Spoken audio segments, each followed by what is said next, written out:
Hlutverk formanna fagráða á borgarstjórnarfundum að beiðni borgarfulltrúa Framsóknar og flugvallarvina og til máls tekur borgarfulltrúi Sveinbjörg Birna Sveinbjörnsdóttir.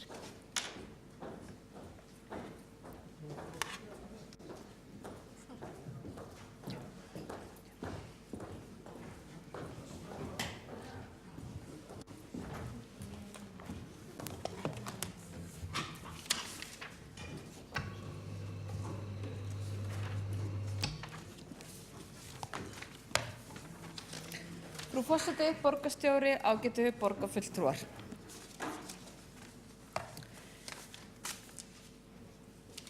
Það nú þannig að það tekur mann yfirleitt smá tíma að átta sig á gangverki borgarstjórnar. Og það eru margir sem eru hérna inni sem búa við mikilli reynslu og búin að sitja hérna lengi og átta sig nákvæmlega á því hvernig kerfið virkar. Ég áttaði mig líka á því fyrir í desember í þeirri skemmtilegu umræðu sem átti sér stað hérna í borgarstjórn með skólaheimsóknir að grunnskólabarna í kirkju á aðventunni að í umræðinni gat ekki tekið þátt formaður mannréttindaráðs. Og ég kannski áttaði mig ekkert alveg, var ekki búin að setja það fyrir mér hverju þetta sætti. En það nú einu sinni þannig og ég vildi nú að bara stjórnkerfis- og lýðræðisráð hefði verið búin að taka þetta upp áður en kannski þetta ekki hlutverk þeirra. En það þannig að það náttúrulega algjörlega ófært að kjörnir fulltrúar hérna í borgarstjórn sem erum kjörin til þess að taka þátt í pólitískri umræðu og málefnalegri umræðu að við höfum ekki aðgang að formönnum fagsviða inn í umræðuna. Nú ég fór að hugsa hverju þetta sætti og það sem mér var sagt áður en ég tók sæti hérna í borgarstjórn að reglurnar væru þannig að það var hægt að skipta aðalmönnum og varamönnum bara út eftir því hvað málefni væru til umfjöllunar. Og síðan kemur það í ljós að eftir að nýju lögin sveitastjórn, lögum sveitastjórnir voru sett, þá nánast bannað eða með mjög þröngu skilyrðum og nánast bara engum eftir því sem ég skilst að varamenn geta tekið sæti aðalmanna hérna á borgarstjórnarfundi. Það þurfa að vera lögmætt forföll. Þetta þýðir það að þeir aðilar sem að gegna starfi eru varaborgarfulltrúar og sitja sem formenn fagráða að þeir koma ekki að pólitískri umræðu. Samþykkt kjör og starfsaðstöðu kjörinna fulltrúa Reykjavíkurborg sem að sett áður heldur en að sveitarstjórnarlögin tóku gildi, gera raunverulega ráð fyrir því að þetta kerfi sé ennþá við lýði, þar að segja að við getum verið að skipta hérna inn og út af fundunum formönnum fagráða sem eru varaborgarfulltrúar til þess að komast inn í umræðuna. Þetta raunverulega spurning að mínu dómi lýðræði. Lýðræði sem þannig virt að þegar við sitjum hérna lýðræðislega kjörin í sal borgarstjórnar Reykjavíkur að við getum tekið umræðuna á hvaða vettvangi sem við þá sem hafa verið til þess kjörnir að fara með völd inn í fagráð. Ég ætla að taka það sérstaklega fram að ég ekki að beina þessu sérstaklega eins og mætti skilja að þeim tveimur flokkum sem sitja hérna í borgarstjórn og eru með varaborgarfulltrúa sem formenn fagráða inni hjá sér, það að segja formann mannréttindaráðs og formann íþrótta- og tómstundaráðs. En ég held aftur á móti að við verðum að finna einhverja leið til þess að þetta kerfi virki, það að segja lýðræðiskerfið. Annaðhvort verður að vera þannig að við óskum eftir einhverju heimild eða undanþágu frá sveitarstjórnarlögunum, frá velferðarráðuneytinu tímabundið á meðan við erum ekki með fleiri borgarfulltrúa til þess að þeir hafi heimild til þess að koma inn á fundina til okkar og taka til máls og svara fyrir þær fyrirspurnir og þá umræðu sem hverju sinni, eða þá hreinlega að þeir aðilar sem eru varaborgarfulltrúar geta ekki gegnt formennsku í ráðum. Það getur líka vel verið einhver önnur leið sem ég hef ekki rekið augun í, en þetta mál finnst mér skipta okkur kjörna fulltrúa mjög miklu máli. Og ég beini því sérstaklega til borgarfulltrúans Halldórs Auðars Svanssonar, hvort hann hafi myndað sér skoðun á þessu máli og hvaða lausnir Píratar mögulega sjá í því. Ég held að auðvitað þetta þessi samþykkt sem slík á undir forsætisnefnd og það þá spurning hvort að hér komi fram tillaga með afbrigðum eður ei að vísa þessu til umfjöllunar í forsætisnefnd. Ég vil ekki leggja hana fram núna því ég trúi því þar sem ég sé að borgarfulltrúi Vinstri grænna sestur í sætið að hún ætlar að taka til máls undir þessu lið. En þetta mjög mikilsvert réttlætis sjónarmið og lýðræðislegt sjónarmið. Það þannig að eins og á Alþingi, auðvitað gilda önnur lög þar, en þá myndi það aldrei vera samþykkt að varaþingmenn myndu gegna formennsku í ráðum, enda eru þeir náttúrulega svo sem ekki inni. Þeir gegna ekki einu sinni þegar þeir koma inn sem varaþingmenn, taka þeir ekki við formennsku í ráðum. Þannig að Reykjavíkurborg bara orðin það stór stjórnsýslustofnun að þessi hlutir þurfa að vera í lagi. Og við getum ekki sætt okkur við það að þessum málum sé svona fyrir komið og ég mun íhuga það alvarlega hvort að við myndum hreinlega bara neita að taka þátt í umræðunni ákveðin mál nema það séu til svara formenn ráðanna sem undir þessa málaflokka heyra. Takk fyrir. Það borgarfulltrúi Sveinbjörg Birna Sveinbjörnsdóttir lokið máli sínu og þá næstur á mælendaskrá borgarfulltrúi Sóley Tómasdóttir.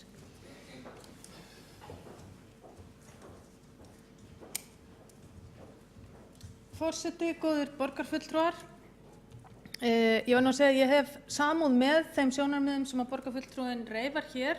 Það vissulega bagalegt að formenn fagráða geti ekki setið borgarstjórnarfundi og tala. Það vont fyrir alla, það ekki bara vont fyrir borgarfulltrúa minnihlutann sem að eiga vissulega geta haft aðgang að formönnunum hér í opinni umræðu, heldur að líka vont fyrir formennina sjálfa sem að ekki geta komið sínum málaflokkum almennilega á framfæri og fyrir okkur hina borgarfulltrúa meirihlutann sem að þá þurfum oft að koma skilaboðum á framfæri hérinn án þess að vera endilega formenn sjálf. Þetta hefur aðeins verið tæpt á þessu í forsætisnefnd. Við ræddum þetta þegar að málið var sett á dagskrá á föstudaginn síðasta og ég held að þessi full ástæða til þess að við skoðum hvaða leiðir eru færar til þess að opna betur umræðuna þau fagráð þar sem að formennirnir sitja ekki í borgarstjórn. Ég ekki viss að það sé góð hugmynd að þrengja enn frekar þann litla hóp sem að þegar getur verið formaður sem eru aðalborgarfulltrúar og fyrstu varaborgarfulltrúar held ég, eða það svo heldur væri betra að einhvern veginn reyna að koma til móts við þess að þörf með því að veita formennunum einhvers konar málfrelsi hér inn í borgarstjórn. Það ákvæði, og nú ég ekki með samþykktina hjá mér, en það ákvæði í samþykktunum í sveitarstjórnarlögunum sem að gefur okkur leyfi til þess að bjóða gestum inn á fundi borgarstjórnar. Það gæti verið ein leið að gestir gætu tekið til máls inni á fundunum. Þá þarf samþykki einhvers hluta borgarstjórnar, hvort sem það helmingur eða aukinn meirihluti. En þetta ein leið sem við gætum skoðað. Hvort sem það þá alltaf eða stundum og hvort það á einhverjum fyrirfram ákveðnum fundum eða þyrfti að óska eftir því sérstaklega og hvernig málfrelsi viðkomandi yrði þá bara eitthvað sem við þyrftum að ræða og fara yfir. En það svo sem ekki eitthvað sem við hér verið að gauka að mér samþykktinni. þar sem að segir í 19. grein, borgarstjórn getur heimilað að maður utan borgarstjórnar, og þá hlýtur það að vera bæði maður og kona en ekki samkvæmt dönsku skilgreiningunni menn, eins og ég fór yfir hér áðan, að maður utan borgarstjórnar taki til máls á borgarstjórnarfundi ef 2/3 borgarfulltrúar samþykkja það, með leyfi forseta. Þetta er eitthvað sem við getum skoðað og þá hvernig þessu málfrelsi og þessari veru viðkomandi hér á fundum borgarstjórnar yrði háttað. Þetta er aftur á móti eitthvað sem ég held að við getum ekki útkljáð hér á þessum fundi og ekki hér í þessum sal heldur held ég að sé mjög eðlilegt að við tökum þessu umræðu bara áfram inn í forsætisnefnd og reynum að komast að einhverju niðurstöðu hvernig við getum haft þetta. Þetta vakti svo upp umræður annað og mun stærra viðfangsefni sem að forsætisnefnd þarf að glíma við á kjörtímabilinu sem er að finna út úr því hvernig við ætlum á hvert hlutverk borgarfulltrúa verður á næsta kjörtímabili þegar hér verða að minnstakosti 23 borgarfulltrúar. Við höfum eftir að taka ákvörðun það hvort að borgarfulltrúarnir verða 23 eða hvort þeir verða fleiri samkvæmt nýjum sveitarstjórnarlögum og við þurfum að ganga þá í það verk að skilgreina hvert hlutverk borgarfulltrúanna verður. Er það hugmynd að mögulega lækka starfshlutfall borgarfulltrúa? Að það sé þá sem þessu nemur eða viðurkennum við það að verkefni borgarfulltrúa hafi aukist að með auknum verkefnum sveitarstjórna og fjölgun borgarbúa þá sé eðlilegt að það séu 23 borgarfulltrúar hér í salnum og jafnvel fleiri. Ef svo ætlum við þá að hafa fyrirkomulagið eins að borgarfulltrúar sitji þá í tilteknum fagráðum og að fólk utan borgarstjórnar geti setið í fagráðunum líka eða viljum við taka upp vinnubrögð einhver sambærileg því sem á Alþingi þar sem að bara alþingismenn sitja í fastanefndum. Þetta allt saman hlutir sem við þurfum að skoða. Hvað gerum við þá þegar einstök framboð eða flokkar fá bara 1 eða 2 menn kjörna inn í borgarstjórn? Geta þeir þá setið í öllum fagráðum? Það eru bara ótal margar og flóknar spurningar og úrlausnarefni sem að við þurfum að glíma við fram á kosningum og þessi umræða vekur okkur til umhugsunar og við þurfum bara að fara að spýta í lófana af því að tíminn er ótakmarkaður. Nei, er ekki ótakmarkaður. En að þessu sögðu að þá bara vil ég þakka borgarfulltrúa Sveinbjörgu Birnu Sveinbjörnsdóttur fyrir að vekja máls á þessu hér í þessum sal. Þetta er bagalegt fyrir okkur öll. Það væri gott að við gætum fundið einhverja leið til þess að formenn fagráða gætu talað hér inni. Vonandi finnum við einhverja leið til þess að koma því við í forsætisnefnd en ég held að það sé einboðið að við þurfum að taka starfsdag þar sem við förum yfir þetta bara mjög fljótlega og vonandi getum við komið með einhverjar tillögur hingað sem allra fyrst. Þá hefur borgarfulltrúi Sóley Tómasdóttir lokið máli sínu og þá hefur borgarfulltrúi Halldór Auðar Svansson óskað eftir því að taka til máls.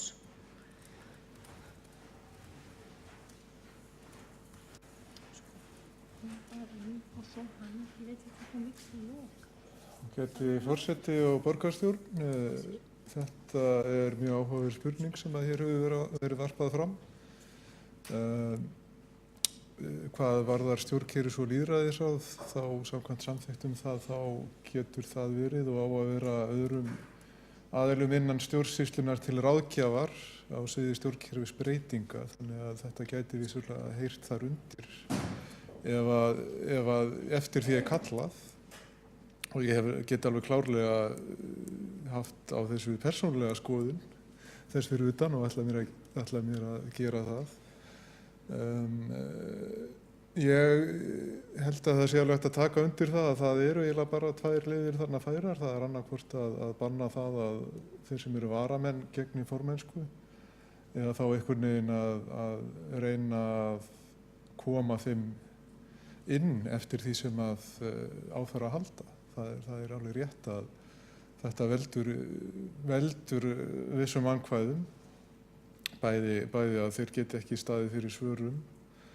Ég hef sjálfur þurft að taka stundum að mér að svara fyrir varamannin minn, hann Þórgnýr Thoroddsen, sem að hefur svo sem gengið ágætlega en það er náttúrulega meira álag á okkur að miðla þannig málum og kannski einfaldar að hann sé hér sjálfur. Ég gerir ráð fyrir að hið sama gildi aðra sem eru í sömu stöðu.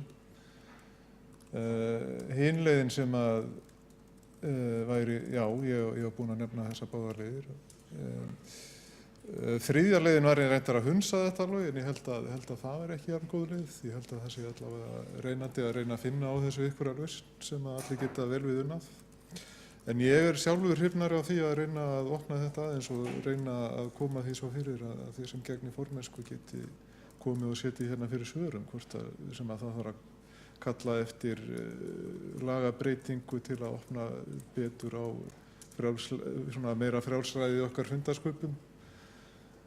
Það er auðvitað rétt að það er fyrirhugað að fjölga borgarfulltrúum. Við erum frekar fá eins og er. Það er ágætt að geta nýtt hópinn og geta nýtt svona dálítið sérþekkingu hvers og eins.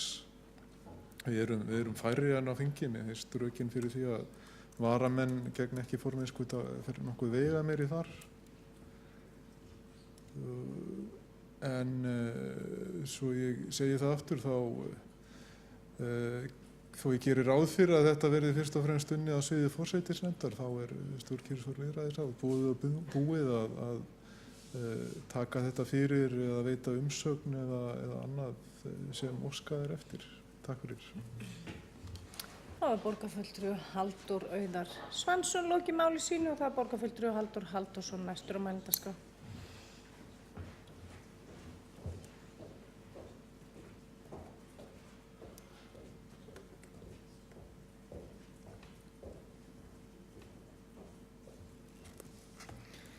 Já, forseti og góðir borgarfulltrúar. Þetta er auðvitað mjög mikilvæg umræða sem að hér er verið að taka mál sem að hefur svo sem þróast svolítið í meðförum sveitarstjórna og meðförum borgarstjórnar. Og við höfum rætt áður aðeins hér og eins í forsætisnefndinni og ég tel mjög mikilvægt að við ræðum þetta ítarlega í forsætisnefndinni því að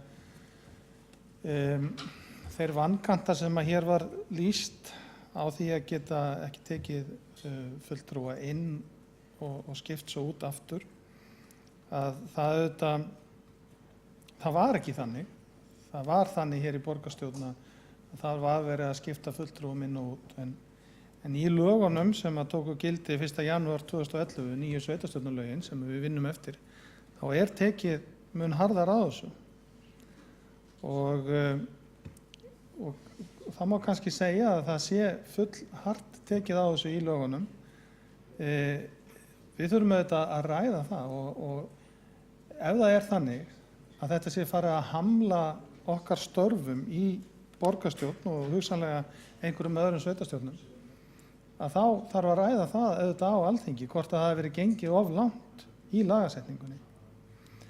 En ég man alveg eftir umræðu það hins vegar, bara á vettvangi Sambands sveitarfélaga, að það var oft svona umræða það að það væri svona frjálslegast með þetta farið samkvæmt gömlu lögunum í borgarstjórn af sveitarfélögunum að skipta inn og út. Og maður var hinslega líka var við það að önnur sveitarfélög voru farin að gera það í ríkara mæli að skipta fulltrúum inn og út á fundunum. Í dag er þetta þannig að ef aðalmaður getur ekki mætt til fundar eða þarf að víkja af fundi af einhverjum óviðráðanlegum ástæðum, að þá tekur varamaður hans sæti og forföllin taka ávallt til viðkomandi fundar í heild. Og það er það sem við höfum svo sem aðeins gagnrýnt hérna, vorum að ræða hérna á fundum fyrir jól að okkur fannst forseti vera hörð á því að framfylgja þessu. En þetta er svo sem stendur í lögunum. Þess vegna segi ég það. Tökum hér góða umræðu í forsætisnefnd, komumst að einhverju niðurstöðu þar út af fyrir sig, tökum svo umræðuna í borgarstjórn þennan þátt, hvort að við eigum að bara hreinlega óska eftir því að máli verið tekið upp á Alþingi og lögin endurskoðuð. Og ég ætla að nefna nefnilega aðra ástæðu fyrir því að mér finnst persónlega að það megi endurskoða sveitarstjórnarlögin. Ég ætla að nefna þá ástæðu hér rétt bráðum. En sko, hvort er hreinlega bara að gera það að fara í endurskoðunarlögum hvað þennan þátt varðar, eða það á að nýta okkur það ákvæði sem er í sveitarstjórnarlögum og forseti borgarstjórnar nefndi hér áðan, að geta kallað inn fulltrúa ef að 3/4 samþykkja það. að fulltrúi utan borgarstjórnar geti komið og tekið til máls og allt það. Þetta hefur mjög lítið verið notað í gegnum tíðina. En hin ástæðan fyrir því að mér finnst að það megi og eigi að endurskoða sveitarstjórnarlögin er það að ég sé ekki gagnsemina í því að fjölga fulltrúum í borgarstjórn.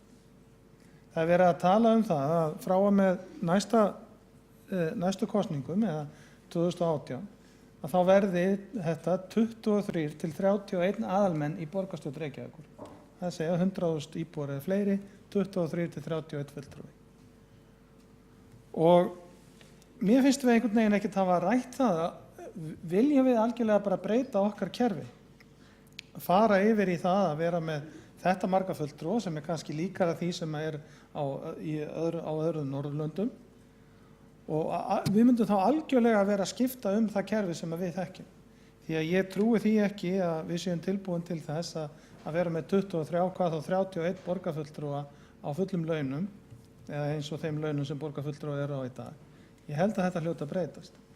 Við auðvitað þekkjum það víða erlendis og í nágrannalöndum okkar að þar eru jafnvel allt upp í 60-70 borgarfulltrúar, kannski aðeins stærri sveitarfélögum en Reykjavíkurborg en þó ekkert mikið stærri. Og þá eru, til dæmis það sem ég þekki til, þá eru kannski svona, kemur öll borgarstjórn ekki saman nema kannski 4 til 6 sinnum á ári. Og svo er bara minni hópur sem að fundar þess á milli.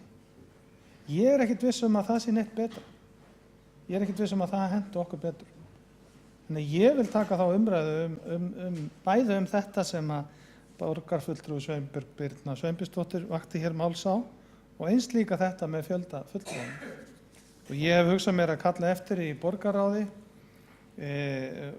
upplýsingum það hvaða muni kosta borgina að bæta við þetta mörgum borgarfulltrúum úr 15 í 23, hvað þá í 31 og svona reyna að átta mig á heildarmyndin í þessu og svo vil ég að við ræðum þetta allt saman í samhengi. Þá er borgarfulltrúi Halldór Halldórsson lokið máli sínu og þá er borgarfulltrúi Sveinbjörg Birna Sveinbjörnsdóttir næst á mælendaskrá.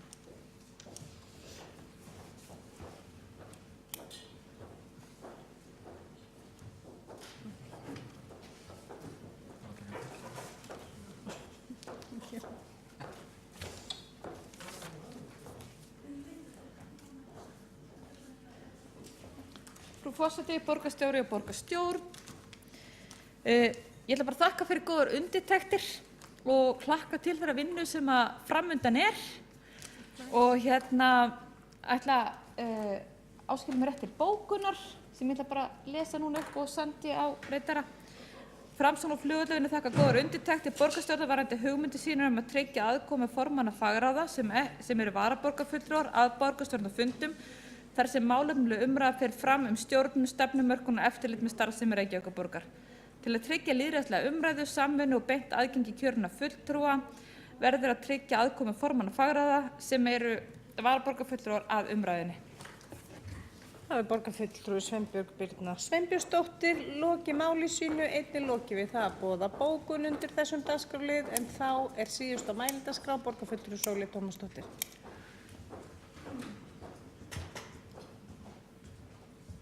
Forseti, góðir borgarfulltrúar, ég vildi bara, það var eitt sem ég gleymdi í fyrri ræðu minni og það er þetta með samþykktina.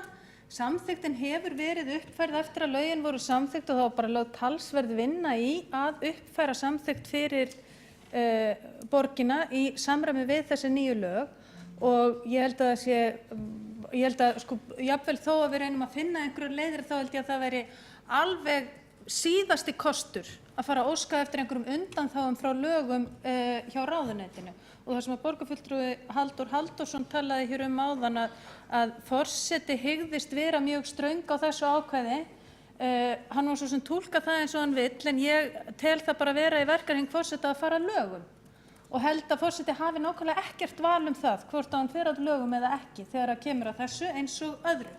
Þannig að við þurfum aðeins að hemja væntingar okkar í þessari umræðu Það er þannig að við tókum pósitífa ákvörðun að fjölga ekki borgarfulltrúum á þessu kjörtímabili. Svo ákvörðun var tekin hér í borgarstjórn á síðasta kjörtímabili eins og okkur bara að gera ef við ætluðum að nýta okkur undanþáguákvæðið í sveitarstjórnarlögunum.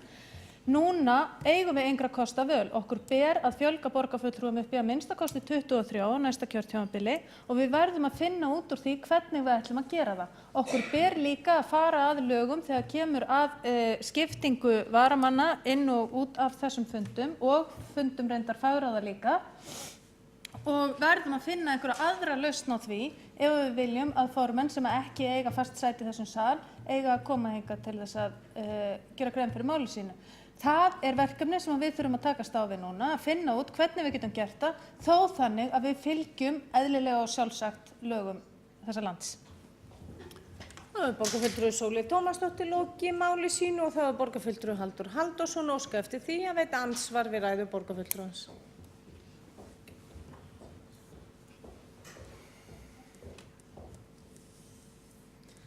Forseti, góðir borgarfulltrúar, alls ekki var ég að tala það að við ættum að fá einhverja undanþágu frá lögum eða fara á svig við lög eða neitt slíkt.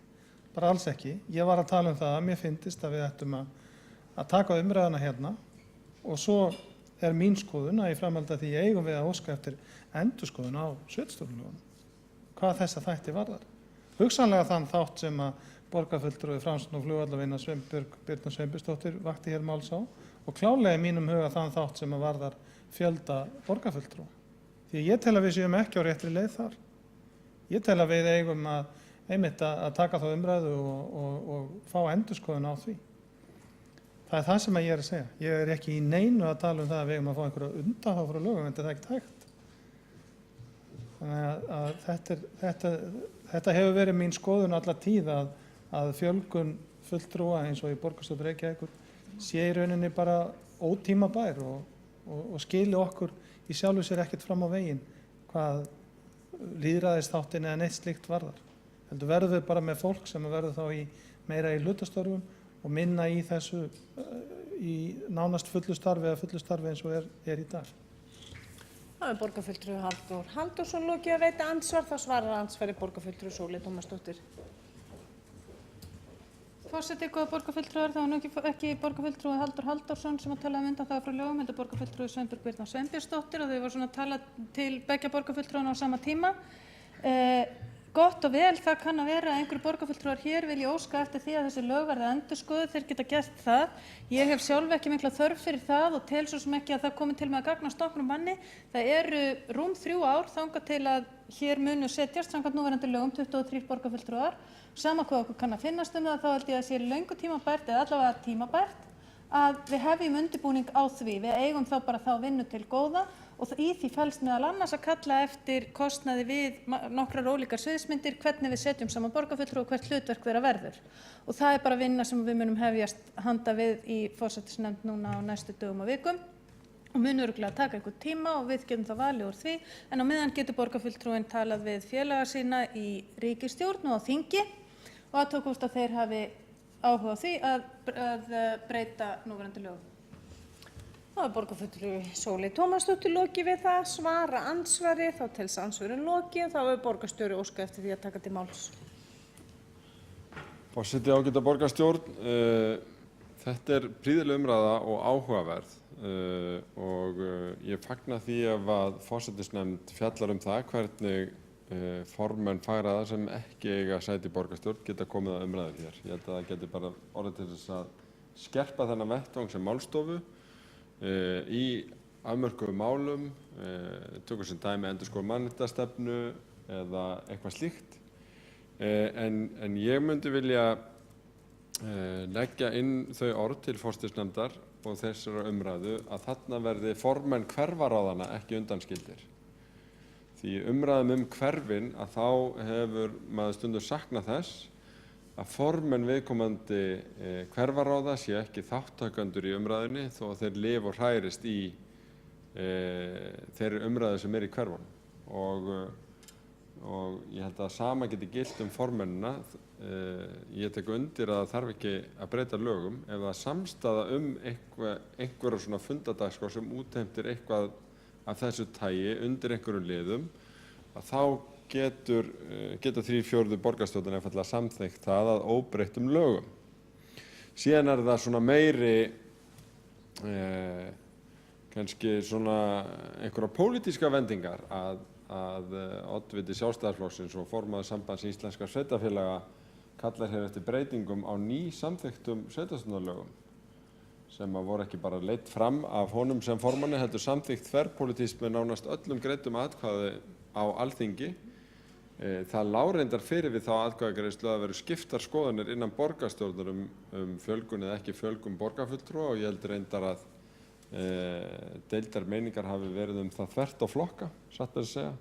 Sjálfstæðisflokkurinn var klofinn í því og Samfylkingin einhverju leyti líka. Ég held að sé ekki að upplýsa neinn leyndarmál í því, það eru einfaldlega skiptar skoðanir, en það er alveg rétt, það er hægt að fara margar mismunandi leiðir til þess að ná markmiðum lýðræðislegt umboð, mönnun, ráð og nefnda og svo framvegis. Og það er bara mjög gott að fara að hefja umræðum það og undirbúning fyrir þessa framtíð. Það hafa ýmsar leiðir verið ræddar í því, til dæmis það að ef að borgarfulltrúum fjölgað þá það einhverju þeirra sérstakir fulltrúar hverfanna og væri þá væntanlega formenn hverfaráða jafnframt, en aðrir væri svona á fagráðasviðinu. Það vil líka verið rætt að takmarka setu nefndarmanna algjörlega við það að vera borgarfulltrúar eða varaborgarfulltrúar í tengslum við svona breytingu. Þannig að það sé algjört samræmi milli í framboðslistan eða þeirra sem hafa lýðræðislegt umboð og kosningum og þeirra sem sita í fagráðum og svo framvegis. Þetta má velta fyrir sér út frá ýmsu, og það er alveg rétt að það líka taka inn í myndina hlutverk borgarstjórnar, hlutverk borgarráðs, hlutverk fagráða og síðan hverfaráðanna, hlutverk þeirra. Þannig að þetta er kannski ekki bara vangavelta fyrir forsætisnefnd, heldur ekkert síður fyrir stjórnkerfis- og lýðræðisáðið. Því að þetta hangir sama við hverfaumræðuna og svona mismunandi hlutverk sem að borgarstjórn, þá sem málstofa og endanlega ákvörðunarvald í borgarkerfinu hefur, en líka hlutverk einstakra ráða. Ekki meira en það að sinni, en takk fyrir umræðuna. Þá hefur borgarstjóri lokið máli sínu og þá hefur ekki fleiri hvatt sér hljós undir þessum dagskrárlið og telst umræðu lokið.